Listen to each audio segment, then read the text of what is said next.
All right, our friend Zach Lowe is here. We're taping this before the 4 Tuesday games, but also before the 2 Wednesday games. And it's an awesome doubleheader of Golden State Houston, Lakers T-Wolves. I covered it on my pod on Sunday. You covered it on the Zach Lowe show on Monday. But we're here to talk about Draymond Green. And then we can talk about those games at the tail end. Last week we did Kawhi. We deep dove. This week we're going to do Draymond and we're going to deep dive. You wrote about him, I think 2 years ago, maybe right after the pool incident. Many times, but yes, including taking that moment as a, hey, wait a second, let's take stock of this guy's Warriors career, which felt a little like it was on shaky ground as the Warriors were approaching, do we pay all of these guys, the young guys, the old guys, everybody? Can we do that? And if not, who's the casualty?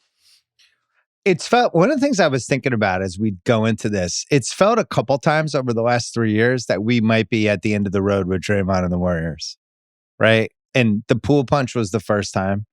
The second time was when, are they going to be able to figure out his contract or not? And then even this year, when it didn't really seem like they had any moves. And the question became, well, yeah, I mean, maybe would Draymond be somebody that they might be trying to flip? He feels, I don't want to say on thin ice, but it's felt a little rocky. And now I feel the best about it that I felt probably since the 22 finals. But even the 22 finals, he was getting yanked around. I don't think he looked particularly great. He looks great now. And this Curry-Draymond thing is now officially over a decade. And yeah, there's something really unique and special about it that just continues to persevere. And you could feel it in that Houston game. It felt like the punch changed his standing within the Warriors. They've all acknowledged that. Like that was very hard for the team to get over. It was very hard for Jordan Poole to get over. And then you follow it up with the suspensions, right? Like last season, we get suspended for, I don't know how many games. It was indefinitely after the Gobert incident and then the Nurkic incident. And then there was like the flirtation with Memphis in free agency that I think was at least semi-real, or the potential of it anyway.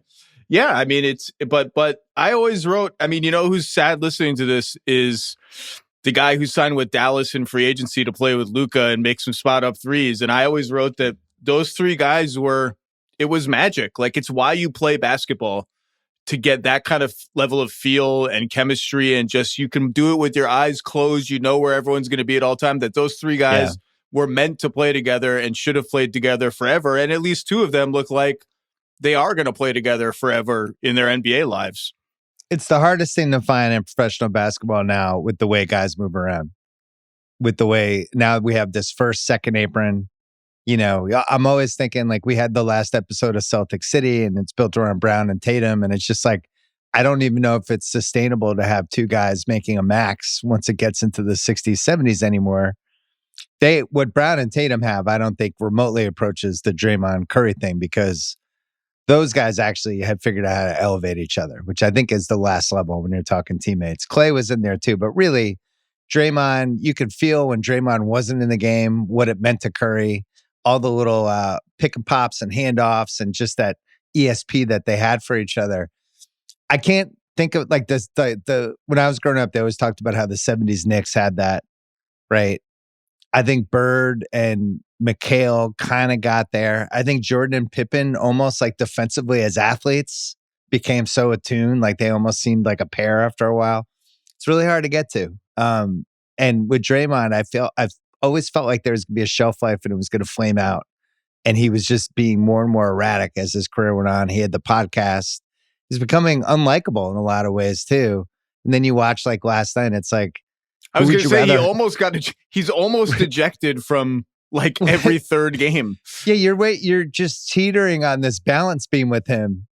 And, he gets that first technical, and then you instantly get the flashbacks to 2016 Game 4, when I'll always think LeBron knew what he was doing. I think it was a smart play. He tried to bait Draymond into retaliating, knowing that one more anything, and Draymond was suspended for the next game. And by the way, if you're right, and there's never going to, maybe one day LeBron will talk about this and try to make himself the protagonist of that one step ahead thing. Draymond has also tried to make himself the protagonist of like almost everything good that's happened for the Warriors, including, you mentioned the 2022 finals. the turning point for him was getting in Jaylen Brown's head. That was like being physical with Jaylen Brown, getting in his head. Oh my God, I knew we had him at that moment. I mean, he said that. But if you turn out to be right about this LeBron thing, what a tribute to Draymond Green's greatness, actually, that LeBron thought it was worth getting him out of the series for a game, right? That he respected him that much. But you mentioned all these prior teammate combinations. And what's super interesting about this one is that we've seen like Tatum and Brown. You went Tatum and Brown and backwards to some of the historical ones. We've seen the game has been ruled by big men, like you mentioned, McHale, low post guys, Shaq and Kobe. We can go on, and big wings.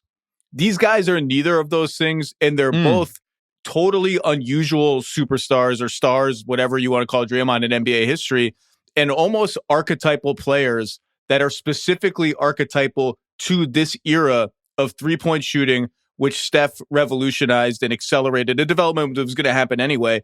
And Draymond as the ultimate switch defender when more defenses were like, we just got to try and switch everything because this shooting is so massively important and swings so many games. And Draymond may not have a good sort of analog in the history of the NBA. Steph obviously has no analog in the history of the NBA. And Steph is one of one. Draymond became this weird archetype where for about 4 or 5 years, people searched the draft for, we got to find someone like Draymond. Can we find our Draymond? Could Grant Williams be our kind of Draymond Grant Williams Green? Was the funniest one. Yeah, and it's just so interesting that you go through those pairs of superstars, and these two guys are just strange in terms of body type, skill set, and not only just strange, but strange and meant to play in this era and meant to play together in this era. Yeah, like I remember he started playing when we were working together at Grantland, and it was the early days of the 5-man lineups and the plus minus stuff, really early, like primitive, like people are carving it out in stone, the numbers, trying to figure it out. On websites that are dead, that are gone. Like you get like a virus if you downloaded any of the websites. But there was some stuff with David Lee, and it was one of the first times, because I remember that there was that Grizzlies season, and I was on TV that year with Memphis, where the Rudy Gay lineups versus the non-Rudy Gay lineups. To dark time. The Rudy Gay discourse. Dark times. But remember they trade him and everyone went nuts. And the people who were actually like kind of studying this shit were like, they might not miss him. And then they make the Western Finals. But there was a similar thing going on with David Lee, who had good stats, good counting stats, hustled, was the type of guy that in the old school way, you'd be like that guy, good jump hook, like he does some good stuff. And he was a good starter. But Poor Draymond was in there and the lineups took off. Always the foil in this story. David Lee, a very good NBA player who could do a lot of good NBA things, including, remember that finals when they started to go small against the Cavaliers, and it was like a garbage time of a game they were losing, and David Lee was like heavily involved. Draymond, was picked 35th in the draft.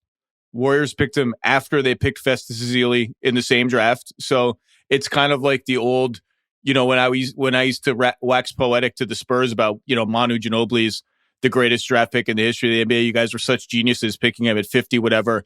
And they would always tell me, well, if we were such geniuses, why did we pick Gordon Gierasek like 25 spots higher in the same draft? Right. That's the Tom Brady. They passed on him every round until the 6th round. Same thing. And it's the same with Ezeli and Draymond, but maybe Draymond is the only one that expected anything even 50% as great as the career and impact he ended up having on a team that ended up being the absolute perfect place for him. Well, he always had the confidence, right? So he won in high school and he won in college. And then he came to the pros. He wasn't playing that much. And I remember I was on Countdown. It might have been the 2013 season. We were talking about the Warriors in the playoff, 2013 or 14. And we were talking about how nobody could shoot on the Warriors other than Steph and Clay, or I forget what it was. And I made some joke about, you don't want Draymond throwing up bricks or something like that. And he came at me on Twitter. And I was like, look at this guy. I kind of like the feistiness. So it was like, all right, that's cool. But he always kind of carried himself like, you guys don't realize how good I am yet. And then 2015, once Lee gets hurt, and the rest is history. But I always think about luck with this stuff, where you think it just became a story again recently about Bogut talking about the thing that I thought everybody knew, that Milwaukee had the choice between Ellis and Curry in that trade, and Curry's ankles were so. Yeah, are you're dubious of that one, or you? No, think... I mean it's been whispered about for so long. I can we ever really confirm it? I mean, like, who has anyone in the room in a public setting come out and confirmed it? I don't know. Gave them the choice. I've I don't think similarly. Lacob will ever admit it. Was Lacob even there at that point? He was, right? Whoever the owners were. Yep. Yeah. Because I think there was this real feeling that Curry's ankles were always going to be an issue, that this was never going to be a thing that healed. So you get luck with that. You keep Curry. You get not only that, how about you get the discount on his first contract, 4 years, $44 million or something like that allows you to do all this other stuff. That's luck number 2. Luck number 3 is the Kevin Love trade, which is one of the most polarizing organizational should we do this or not sagas probably ever, to the point that they're asking people like us, what do you think would you do this? Would you put, and wouldn't that have been ultimately, would that have been David Lee with Clay and maybe even Draymond in that trade too? I don't remember exactly what it was, except that Clay was in it. I think I remember iterations being discussed with Clay and Harrison Barnes both in it. I don't remember exactly what it would have been, other than it was a clear, like, Clay was in the trade. It was like Splash Brothers or no Splash Brothers. And I think Kerr was one of those who was like, I think the shooting Kerr that we have is like really special. Jerry West was ready to throw himself in front of the train tracks on that. It's like, we're not doing this. This is a bad move. Do you think he had like a winning time tantrum? Like the guy in Winning Time? Did he throw a chair through the glass window? No, probably not. He hated his portrayal in Winning Time, and RIP to the logo, one of the best. Well, now we ever. have the half court logo, Ben Simmons. He gets to the half court logo and he stops dribbling. But then the other luck thing was the cap spike in 16, and all of these things come together. And really the only unlucky break, I mean, until 2019, the only unlucky break was that Draymond, punching LeBron in the balls. Have you watched that clip recently? I have not. It is the most dubious. I forgot how awful it was. It might be number 1 for me for the league stepping in and trying to push a narrative. It is awful. It's comes up, he kind of swing because LeBron's standing over him. Like they get caught up and he's just standing over him, like a little, almost baiting him. And Draymond gets up and he kind of waves his hand. And I just still can't believe that happened, because if you remember from what's the score in that Bucks game? No, I'm trying to remember in my head the sequence of events from that series. So I'm looking up the game logs. I'm going to talk about. So I want to talk about that game really quick, because game 4, when Draymond gets kicked out or gets the flagrant at the end or whatever it was, they go into Cleveland. They're up 2-1 in the series. It's probably one of my favorite 5 Warriors games from that whole Curry era, because they lay the smackdown. Like Cleveland, they're toe to toe. They pulled away down the stretch. And we're leaving that game going, they definitely have the best team. This is going to be the greatest season in the history of the NBA. And then the suspension happens and it. So I was at the game, and I have this memory of doing something after the game with Jay Adonde, maybe. I don't know why that would make sense. And, when you're at these games, sometimes you're not looking at the video feed, like, in detail. And none of us realized at the time exactly what had happened and put together what was possible. And now this is why I was looking back at it. So that was June 10th, 108-97 Warriors win. There were 2 days off until the next game in the Bay, June 13th. And I remember they took a while to rule on it, because I went out to dinner on what would be June 11th, I guess, with a couple of Warriors people. And they were like, I mean, the level of tension, it was not that fun of a dinner, because Bogut was already out and Curry had his ankle injury. So they were kind of limping to the finish line as it was. But it was not a fun dinner, because they didn't know still what was going to happen with Draymond. They were fuming about what they viewed as lobbying by the Cavaliers for a suspension. They were fuming because they thought the league was going to quote. I mean, every teams see everything through the lens of their own bias and what is good or bad for them. And they viewed it like the league's going to scapegoat Draymond. We could see this coming, blah, blah, blah, blah, blah. Yeah, right. And it was not a fun dinner. And then it was another full day until they announced the suspension. Then he goes and watches it from the A's. Didn't he go to the A's game or so? He was in a luxury box somewhere with Bob Myers, I remember. That was indefensible. The suspension. So you think the suspension was it? But it was a flagrant points thing. It was he had accumulated all the points. You can't decide a finals like that, and it was bogus. I feel like it was bogus. The Robert Horry shove, when he shoved Kerr into the scorers table, and a couple of Nash into the scorers table, and a couple of Nash's teammates responded because you're gonna move toward your guy who just got decked in the scorers table. I thought that, and I thought the Miami New York thing in the late 90s those were the three that really stand out to me. I'm reading it now. This is Kiki Vandeweghe. Kiki Vandeweghe involved. I remember they were waiting to hear from Kiki. He's back. The cumulative points system is designed to deter flagrant fouls in our game, Kiki Vandeweghe said. While Draymond Green's actions in Game 4 do not merit a suspension as a standalone act, the number of flagrant points he has earned triggers a suspension for Game 5. And I remember he had a couple of really dumb ones early in that series. There was one he throws I think Michael Beasley is involved. He plays for the Rockets at that time, and he throws them to the ground in almost garbage time of a decided game. And you're like, what are you doing, man? And that's the Steven Adams. When Draymond got to know Steven Adams two groin, different times. Yeah, when he got to know his groin quite well. They're still going at it right now. Steven Adams and Draymond Green. The other thing is he comes back. Cavs blow them away in Game 5, Game 6, but Draymond comes back from Game 7 and plays the best game of his career. And I think he single-handedly keeps them in the game because Curry is running on fumes of his fumes at that point. That game got super tense. The last 5 minutes is an all-time rock fight after LeBron hits the 2 threes over Azili because the Warriors are a guy short. And that Draymond game's wasted. And I don't want to say he's the reason they didn't win the title that year, but that incident, I think they win in 5. I just think they go back to Golden State and finish it. It felt like we've seen this series 100 times, a million times before. Road favorite wins Game 4, kind of a tough, gutsy win on the road, goes up 3-1, finishes the job at home. We've all seen this. But we're taping this on Tuesday at 6:45. There's 3 series resuming tonight that feel exactly like that in the current first round.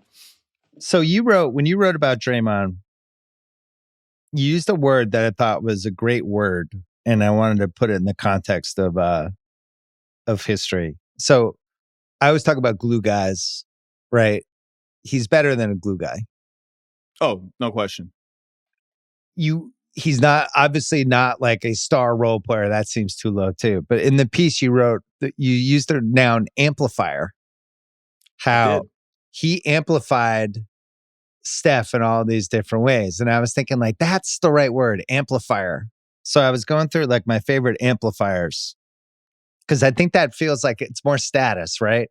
It's that you're not a role player. You're not a glue guy. You're I am actually better than a role guy. And not only that, but if you put me next to an awesome guy, I'm going to make that guy better. So Rodman, I think, is an all-time amplifier. I think Ben Wallace got there in the mid 2000s, 03 to 07. Horry is a classic example, 7 titles, but you could kind of fit him in. He didn't need the ball. He could guard whoever. He could guard different positions. You could always count on him to come through when it mattered. Michael Cooper, Bobby Jones, Paul Silas, KC Jones was the famous one from the Russell Celtics. And then there's 2 old. I put older in front of these guys' names. Older Andre Iguodala. Okay. So we're around 15 range, double amplification for the Warriors. He could have been the best guy on a 45-win team in his prime, but older version. And then I think older Drew Holiday too. Kind of the Bucks Celtics era. And then the only other 2 I have, and they're maybes for me, are Derek Fisher and Bruce Bowen. Yeah, Draymond's on another level from that's from how those I guys. feel too. I wanted to mark them down. But I think of all those guys, I think Draymond might have been the best amplifier. I think he might be the number 1 amplifier. Well, let's be simple about it. people do this thing with Draymond where like, well, what would he be if he got drafted by the Pistons and he doesn't have Steph? And how many even ex-players have sort of derided Draymond like this? He has Steph and Clay, and all he has to do is throw handoffs to them. Wow, big whoop, Draymond Green. Yeah, but he's not the same player without Steph Curry. Almost nobody would be. If you're ranking the reasons why the Warriors have 4 championships in the last whatever years, it's Steph Curry up here at number 1, and then a giant gap between whatever you think number 1 and number 2, what number 2 is. And that's fine and fair. Draymond has 2 things that I think are indisputable about. I think he's a Hall of Famer. I think he should be a Hall of Famer. No question. Michael Cooper made the Hall of Fame. I mean, come on. Even whatever. He's the greatest defender of his generation, which I would define as sort of like the post-KG Duncan generation of players. He might be the most versatile defender in modern NBA history. He is like, there's this alternate reality where, okay, so imagine the Warriors without Draymond Green, but they have Steph Curry and Klay Thompson and Harrison Barnes and whatever else. They're still awesome. They still might be a championship team. You could replace Draymond with, I use Clint Capella as my like stand-in, screen and dive, spread pick and roll center, blah, blah, blah. But Draymond's ability to play center on defense and switch across every position is completely unique, almost completely unique in modern NBA history. And he's also, while at center, one of the greatest passers on the move in the history of the NBA. And both of those things allow the Warriors to play a style that is completely unusual and unique to them. And he's a big part of that. And he lifts up. Curry is better because of all the stuff Draymond can do when you give him 4-on-3s, when you play a handoff back and forth with him, when you when you can take certain risks defensively because you can play this super small ball lineup because he's a 6'6" guy who can play center. The defense and the passing, this is a guy, he's led the team in assists like many times. It's not, that's what separates him from like your glue guy role players. Like those dudes aren't dishing 7, 8, 9, 10 assists, approaching you can triple singles. He gets made fun of a lot for that, but those are almost triple doubles. He's a totally unusual player and made the Warriors both unusual and better.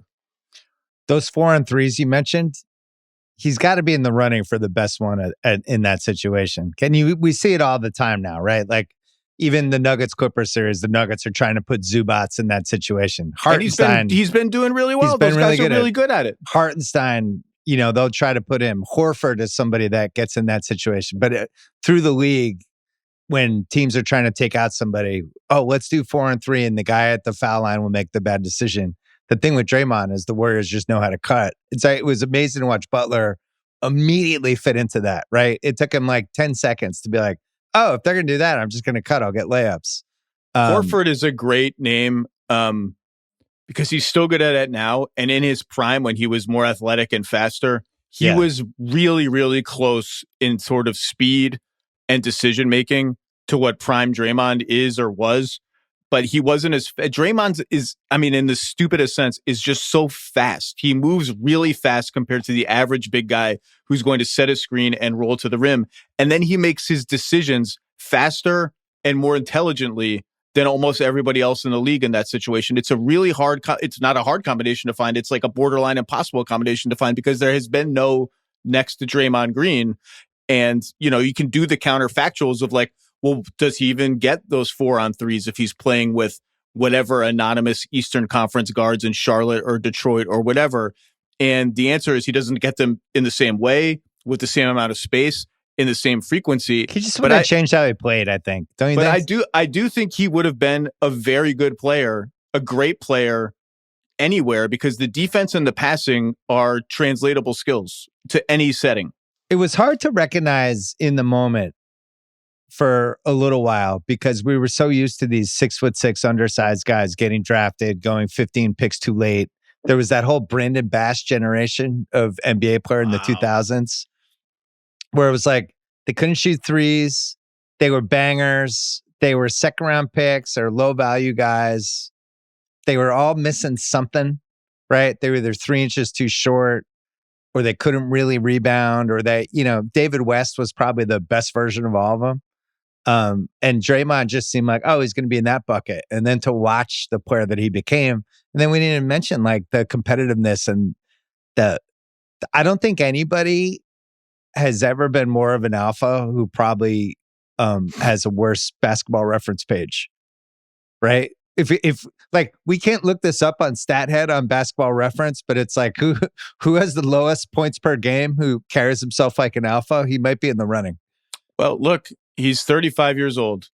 It's 2025, and in the first round of the playoffs, he stood up the Houston Rockets' best player, who has a massive height and weight advantage on him in the most important possession of maybe the entire series, stood him up, played impeccable defense, forced a miss, let everyone know about it, and let everyone know, like, hey, I'm 35, I'm old now. Don't come at me like that. Go somewhere else on your crunch time possessions, Ime Udoka. And it was like he's been sensational.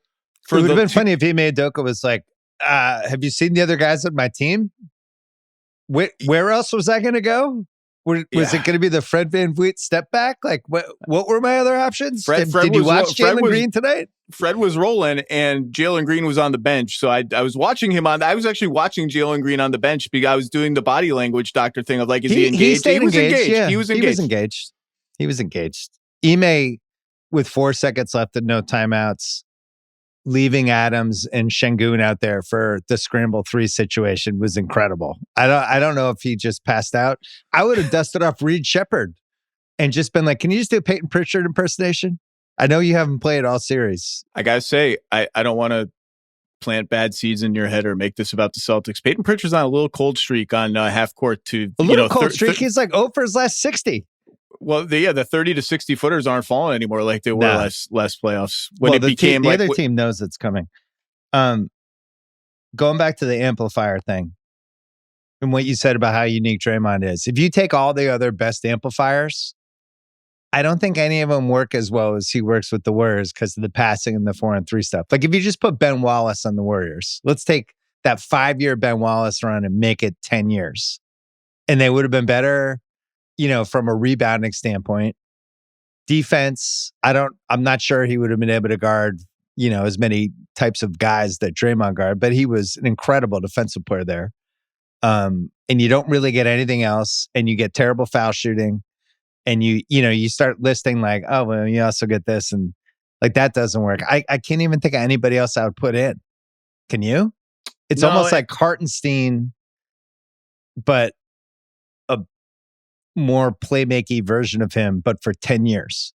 The passing is what makes it sing on offense. And just like, you go back and watch prime Draymond Green defend James Harden as like, sometimes the primary assignment, often on switch. You're like, oh, is he the best guy on the Warriors at defending this guy? And also the best guy on the Warriors years later at defending Jokic? Like that's a unicorn on defense. Like the 17 Warriors, which I think have a real case, especially as the years pass for best team. I don't know if I'd vote for them, but I think they have a case. And one of the cases is when you're putting out Draymond and Iguodala and Clay, who was a really, really good defender in the mid-2000s. You have those 3 guys out there at the same time with Curry, and then Durant as this 6'11" Spider-Man, can protect the rim and do all these different things. That might be the best 5-man lineup I've seen in person. Even the Bulls always had somebody who was a little bit iffy on the movie poster, Yeah, Steph, Clay, Iguodala, Draymond, Durant. I don't know if we're doing better than that. Well, I mean, I remember being in Denver at a Nuggets Warriors game pretty early that season. Might have been the season. I don't know. It was sometime in that 17 or 17-18. And they did the thing where they were all on the floor together in the third quarter of the game. And it was just, you didn't even understand it was just like a tidal wave. And it was like you lost consciousness watching the game, and it just became this blur of noise and sound and like blue jerseys flying around. And all of a sudden they had put up like a 22-2 run in 2.5 minutes. I mean, I'm exaggerating a little bit, but it felt like watching this cyclone, and good teams. The Nuggets were a good team. We're just looking around like, I don't even understand what's happening to us. Like, what are we supposed to do? Where's the ball? That guy. It was like unbelievable. Right. Well, it was too much talent, which everybody knew when they got him. It was like, okay, well, this is a wrap for a couple of years. they broke the 2017 Cavs, and now as the years pass, it seems like the Cavs were like the underdog in the relationship. Meanwhile, they won the lottery 3 out of 4 years. They had Kyrie Irving. They traded a number 1 pick for Kevin Love. They had all these expensive role players like Tristan Thompson. I think they had one of the 5 biggest payrolls in the league, and they had LeBron James still in his prime. Like that was not Hickory High trying to make it through the tournament in Indiana in 1954. The 2017 Cavs are the best Cavs team of LeBron's 2 times in Cleveland. The team that lost in the finals that year, in my opinion, that was the best Cleveland team. What's the best LeBron team to you? Tangent. I think we're still talking about Draymond, but I think tangent. 13 Heat are going to be tough to beat. Whatever that was the Heat team that had the 20-something game winning streak, and they ran into some issues in the playoffs that I thought were a little bit, frankly, beneath them. I thought they should have had an easier time in the East playoffs, and then they beat the Spurs. I mean, 17 Cavs didn't win. 16 Cavs will always be another measuring stick team. I'm going blind. I haven't looked back at the numbers of what that some of those teams, this Cleveland 2.0 teams, as you know, as an Eastern Conference basketball fan, kind of just cruise through parts of the regular season. The conference was terrible. Yeah. I think the first maybe 2/3 of that 2013 Miami season is the answer. But when they got to the playoffs, it wasn't just like that it got a little rocky with them. I thought Wade, that was when he really started to break down a little bit. And he just didn't feel like Dwayne Wade. Indiana took him to 7 that year. And it was like, I just don't feel like this Pacers team should be taking these guys to 7. But I do think the streak, which was just great, I think the streak had a little to do with that. I think it took a lot out of those guys. But I would say 2013. I also think, hard to say with COVID, what happens in that 20 season. But if you look back at the guys on that team, it's a pretty good team. You know, good team. We have legit LeBron, championship team. You have Davis, who's in his late 20s. You got Caruso in there. You have Caldwell Pope. You have Kuzma before he kind of went off the rails. And by the way, Dwight Howard protecting the rim. That team was talented. Relevant to this discussion, where are the Warriors at that time? The 20. Well, that was the year. That was the Durant-Clay combo injury. Durant leaves and Clay. Which is why, and they get 3 shots in the lottery during their sort of down period. Kuminga, Wiseman, Moody. The payoff has not been substantial. As they I'll buy your Moody stock right now. No, I like Moody a lot. I've been on. Seemed like you wanted to put it for sale. No. I'm just I think obviously the Wiseman thing is a huge bust. Well, but that was also COVID draft. I got to defend them a tiny bit on that. That draft, go back in that draft is bonkers. I don't Kuminga even care. Is less defensible. I don't even care. And Kuminga, they got in a master stroke trade, selling as high as possible on D'Angelo Russell. That should have been Franz. How do they not know to take the IQ 6'9"? My point is this. That's why you know it when you see it. Certain NBA championships just mean more than other NBA championships. Sometimes it's because of a star player finally winning one in his home city, like Dirk in 2011. Sometimes it's everything magical comes together for some unexpected team. Sometimes it's a team sort of stamping itself like a prior champion, sort of proving like that. Yeah, the first one was legit. The 2022 Warriors championship is one of those more special than a lot of other championships because a lot of time had passed since the last Durant one. It didn't feel all that likely that they would get back to the mountaintop. If you look back, like it's a strange roster of dudes, many of whom are not there anymore. Clay, Poole, Wiggins. Well, also Clay and Draymond at weird points of their career where we weren't even sure if they were elite guys anymore or not. And they are taking advantage of this like interregnum in the West where like the Nuggets are in a waiting period for their guys like Murray and Porter to get back healthy. The Clippers are never healthy and now they are healthy. But they were like, that was a legit awesome Warriors team that leaned back into the style of basketball that Steve Kerr wants to play, the beautiful game, the ball movement, and had enough to squeeze out 4 series against teams that just kind of weren't ready for all of it. Yeah, and the game 4, I'm with you. Like that one meant so much to the kind of Steph career, resume, all that stuff. But also it seemed like they were never going to be in that situation again. You didn't even mention the Suns. That was another one where the Suns coming off the finals. They were, what were they, like 50-6 at one point? Just seeming like they're heading back and then just falling apart against Dallas. Game 7. No, now we're really off track. But Game 7, Dallas Phoenix, and Game 7, Boston Milwaukee were the same day that year. Oh my God, you're right. And I was traveling to Chicago for the combine, and my flight was like so poorly timed. Like it took off in the middle of the third quarter of Celtics Bucks, and then it was going to land, and Suns Mavs would already be, first quarter, second quarter. And I was like, I'm going to miss like so much. And I land, and it's like Celtics win by a lot. Grant Williams makes 1,000,000 threes. And then I get to my hotel and I load up the Suns Mavs game. I'm like, what? And it's over. I don't even have to watch this thing. This is crazy. What the hell is going on? And the Warriors win the title, and Draymond is really good. End of story. Let's take a quick break. Hey, it's NBA playoff time. Get in on the action with FanDuel Sportsbook, our friends, America's #1 sportsbook.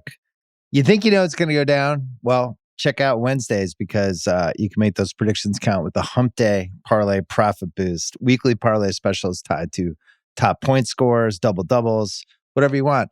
I'm also going to be doing a little special gimmick that you can find on FanDuel Sportsbook where you can tail or fade me. I'm going to release my prop on Wednesday for the Lakers Timberwolves game.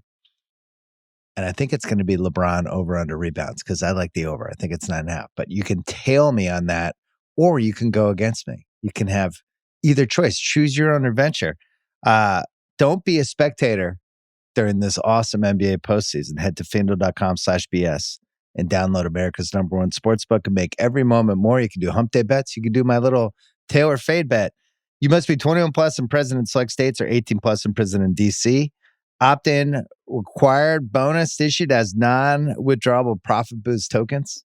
Restrictions apply, including any token expiration and max wager amount. See terms at sportsbook.fanduel.com. Gambling problem? Call 1-800-GAMBLER or visit rg-help.com. This episode is brought to you by Degree Original Cool Rush Deodorant. Remember last year, people got really mad when Degree changed their Cool Rush formula. One dude even started a petition. What was up with that guy? Well, guess what? Degree listened. They admitted they messed up. They're bringing back the original Cool Rush scent, and thank God. You've got to love when a brand can own its mistakes, and it's in Walmart, Target, and other stores right now for under $4. Grab some. Find out why it's been the #1 men's antiperspirant for the last decade. By the way, you should put that on, especially we're about to hit the summer. It's getting sweaty in the summers. The original Degree Cool Rush is back, and it smells like victory for all of us. All right, a couple more Draymond things, and I want to talk quickly about Golden State Houston. The generational defensive belt, which I'm not going to subject you to all the names since Bill Russell. I did make a list. Okay. But I think Draymond versus Rudy, basically for the post-Kawhi era, which is about the moment he steps on Zaza's foot, all the way through, is the argument for the last 8 years. I would say Draymond. There's some nerds out there that would be resolute about Gobert and the Gobert rim protection stats. Gobert has more defensive player of the years. I think he's had more season to season, probably success, but that's the argument for the last 8 years. If you're going to pick one guy who has the belt, it's those two, I think. He's going to be the Shaq. The Shaq is to MVPs what Draymond is to Defensive Player of the Year, or like on a larger scale, even Jordan to MVPs. Like we're all going to look back at the career and be like, he only won one, and these other guys won more than that. Like sometimes it's like it's a regular season award. He misses time, he gets whatever. Like he gets injured. The team is so good, it doesn't even matter. Gobert is playing 82 games, but we all know it goes back to something Draymond himself said: 82 game player or 16 game player. He's a better 16 game player on defense alone. You're just taking him in any postseason. You're always taking Draymond. He's a better 16 game defender than Rudy Gobert. A 16 game, 4 series, 4 different kinds of opponents. He's better. And unfortunately for him, the belt is now going to be in San Antonio for a very long time. So Steve Kerr said Draymond was the single best defensive player he's ever seen after Game 4, and he's been touting Draymond's defense a lot. He actually lobbied for him for Defensive Player of the Year, which he doesn't. He's not a big award lobbyer, that's Steve Kerr, but he played with Scottie Pippen, and he played with Dennis Rodman, and Tim Duncan. I was just surprised, and Tim Duncan. But I mean, Pippen.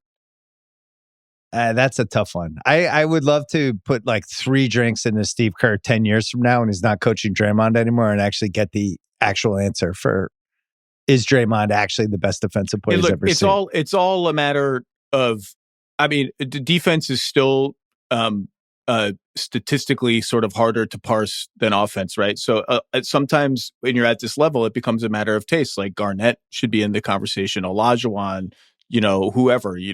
We can go through all the greatest defenders in NBA history. He's in the conversation. That's where Draymond Green is. Whether you think he's the best, the 5th best, the 4th best, the 3rd best, whatever. That's where he lives in this conversation. Are you taunting me to do my belt lineage? Feels like you are. Sure, all right, I'll rip through it quick. It was Draymond versus Rudy, so we're both going to say Draymond. Kawhi by himself. By the way, I thought of you when I was at that Clipper game Saturday. And Kawhi just took the ball from Jamal Murray. When he decided, hey, it's at half court. How about I just go take it? I'm going to go take the ball now. Yeah. Jamal's like, wait, you can't take the ball. I said, no, I'm going to actually take it. Thanks for participating in my exercise. Yeah. Mike, I'm just going to take the ball. Every time he does that, I think of you.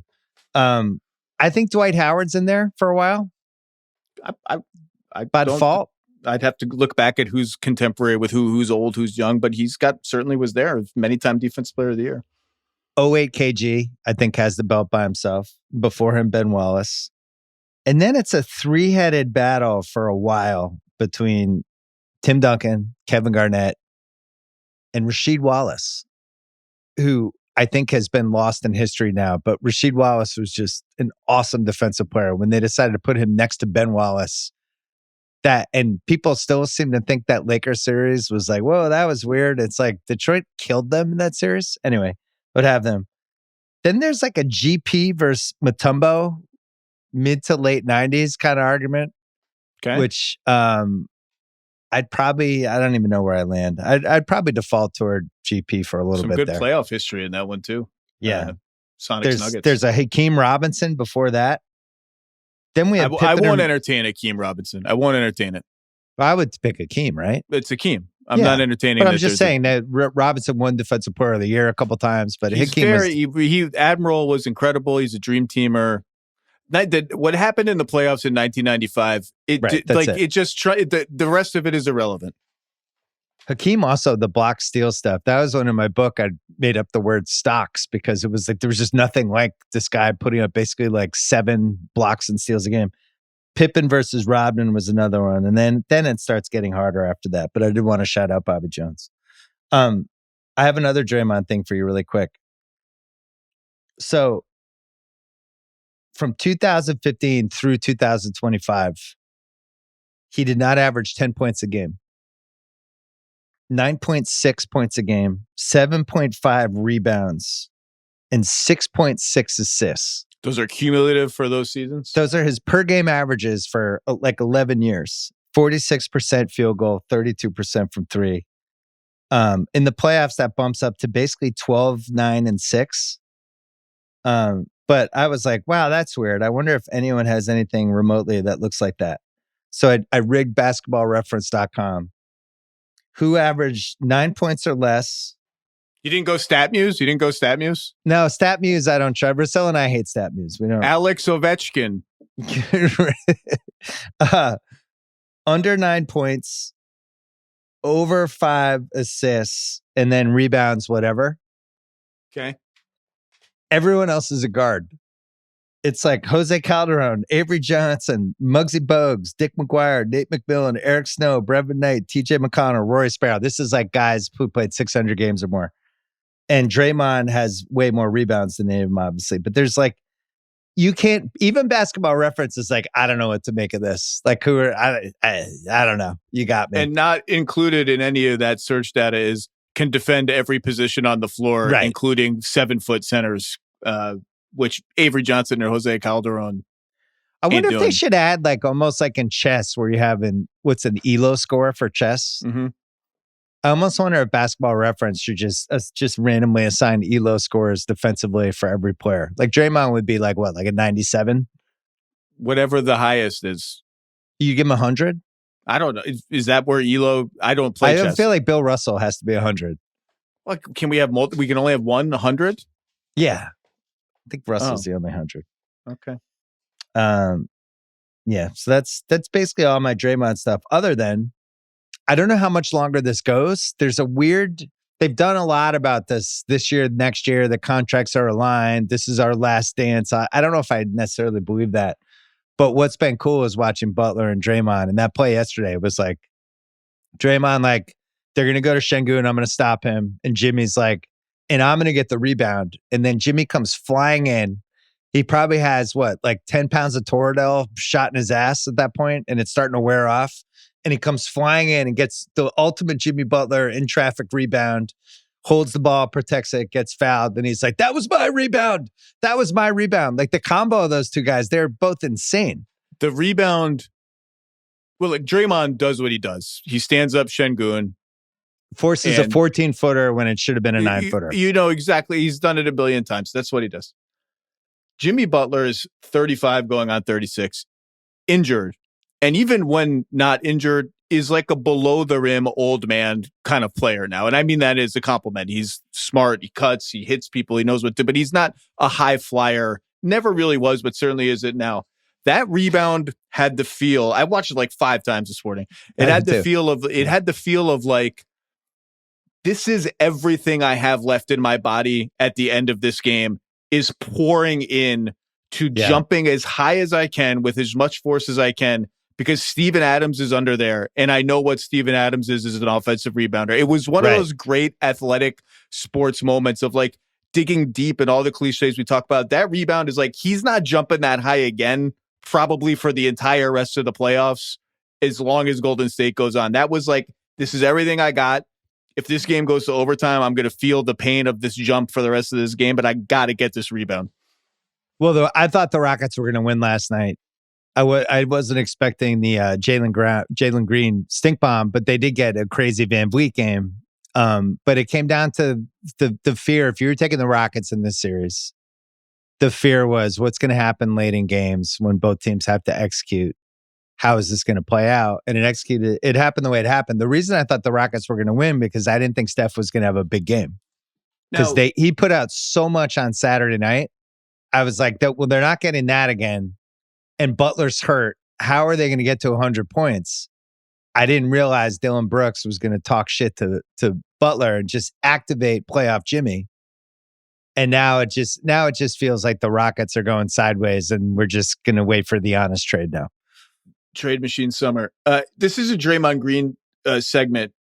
Should we talk about that Draymond Green was like on the verge of getting ejected? I don't say he was on the verge of getting ejected in that game, but the technical, a flagrant, and the Tari Eason thing where he rolled over him and tried to goad him into it. His foot hit his neck. Like, yeah, I'm watching that. I'm like, they could throw him out of the game for this. Like, he's gonna. It is maybe an accident. It looks like an accident. It can be plausibly explained away as an accident. But the thing about Draymond Green's accidents, and there are a lot of them, is that it never feels as if he's trying to calm the accident or restrain his limbs from moving in ways that will accelerate and worsen the accident. It's always like, my legs are doing this. You're in the way. My legs are going to keep doing this. I'm not going to try to stop my legs. My legs are doing what they're doing. And if your head's in the way, your head's in the way. Right. And there's been other guys over the years like that too. Like, remember when Ron Artest just elbowed James Harden in the head and basically knocked him out? And I don't think it was intentional, but I also think it was the same thing. It was like, hey, my elbow needed to go forward and that guy's head happened to be in the way and I had to do it. Some guys, Bowen, it was never an accident. I never felt like it was maybe a partial accident, but he would kick what was that? He kicked somebody in the face running by a 3 that time. Remember? I can't remember who it was. He just did. Kicked him right in the face. And they're reviewing the play. And I'm like, it doesn't really, it looks mostly like an accident. It also doesn't really look good. He already has a technical. He's always seems to have a technical. And as you well know, Draymond Green with a technical is like a superhero. He's impervious to technical number 2 for the most. He can do Or whatever he Draymond wants. with 5 fouls is the other one. Like he had 5 fouls yesterday. Felt like for an hour, and he's just doing the vertical, stopping everybody, and never gets the 6th foul. It's pretty crazy. He's still a genius. He had a play earlier in this series. I don't remember who he was guarding, but somebody for the Rockets had the ball at the elbow and went to pass to somebody. Draymond. It was Draymond's guy had the ball at the elbow, and he went to pass to a cutter, and Draymond like did the thing where he read his mind, and it was like almost as if he was ahead of the pass. He starts drifting away from his own guy. And the pass comes, and it's essentially a pass to Draymond because Draymond has out-anticipated the guy who's actually initiating the action, and he passes the ball, and Draymond's just there, and it's like, what just he just like it's not even just in sync with the ball. He's ahead of the ball. He still makes those plays every game. Who else does that? And I notice it every time I'm in person. And Saturday was at another level. It was Jokic. Sam Hauser? No, Jokic. Oh, well. I just. Like to me, there's so many litmus tests for how much people are actually watching basketball, and one of them is if somebody tries to tell me Jokic is like a shitty defensive player, it's like go fucking watch him in person, just blow up plays, just be like, oh, you're gonna do that, I'm gonna dive right as you're about to do that pass, and now you're jumping in the air because you thought you had that guy, and now you're like just kind of throwing it over your head. He's spooky how he can reach it. He had a pass after the game 3 where they doubled him at the top of the key.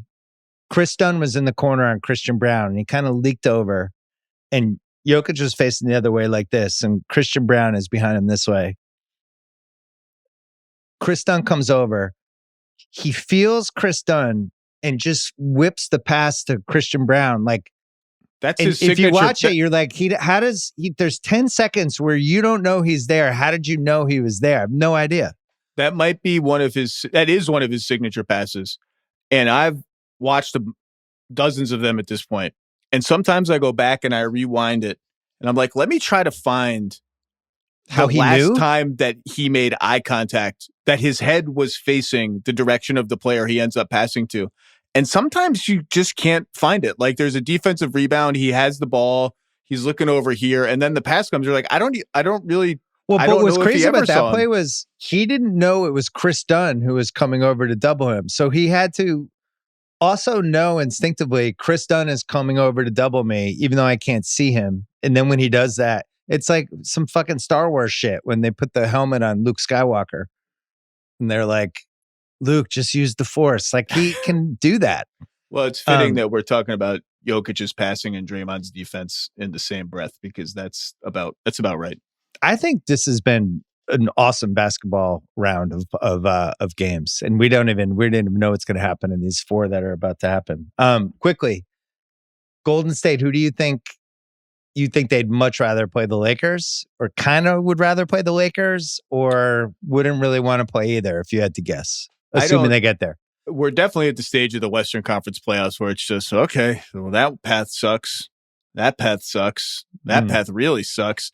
I would say, given the fact that JJ Redick just played the same 5 guys for an entire half of basketball, and they looked gassed at the end, and one of them is 40, and they don't have the Anthony Davis piece that kind of troubled the Warriors, I would say the Lakers are probably a better matchup. The Warriors would probably prefer to play the Lakers a little bit, because just Minnesota. That's where I've landed too, especially from 4 weeks ago when they went head to head. Big, nasty, and I mean, but it's no picnic playing Luka. You look at Luka and LeBron, we're like, I'm really picking that team. But I think, given the respective states of the teams, I think, I would pick, if I were the Warriors, I'd say kind of rather play the Lakers. Yeah, and plus there's the Edwards. How real is this? This was last year. So here it is. Anthony Edwards has joined the party. He's now a superstar. And this year there's now this next step that might be happening. I don't want to jinx it. I think he's at the party. He's at the party for you. Yeah, he's at the party. If you're starting a franchise right now, I want to do first take second, because I think I saw this today. Would you rather have Luka or Anthony Edwards next 5 years? Because I think I'd rather have Edwards. As crazy Next as 5 that years? sounds. Yeah, next 5 years.